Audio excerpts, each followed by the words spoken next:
If you're like me, sometimes you'll plant things out in the garden and forget what it is that you actually planted there, or you might sow some seeds and forget which specific variety of that vegetable it is that you planted in that location. And so it's usually a good idea to mark what you plant in the garden with some sort of marker.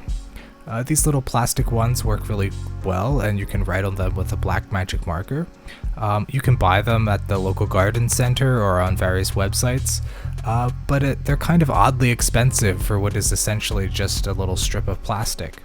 And so I'm going to show you what we do in our garden, which is to make our own using things that we just have lying around the house. So in this video, I'm going to show you how to make your own garden markers with things that you probably already have. The only two real things you'll need for this project are some sort of white plastic container. I find that these Greek yogurt containers work quite well. We have a lot of them around our house. We eat a lot of yogurt, and so if I go rummaging around the recycle bin, I can usually dig out at least one of these. The plastic on these is just about right. It's not too thick and not too thin. You also need a razor blade, and make sure you have a nice sharp blade for your razor blade. The first step is to remove the bottom of the plastic container, the yogurt container in this case. Using the razor blade, just carefully go all the way around and completely remove the bottom of the container.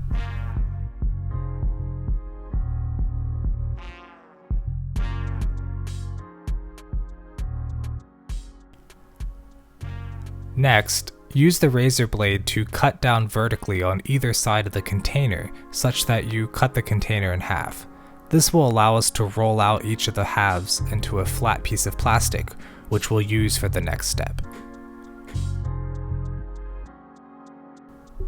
Then take each of the halves and lay them flat onto a surface, and carefully use the razor blade to slice the flat piece of plastic into individual strips, about 1 centimeter or a little less than half an inch across.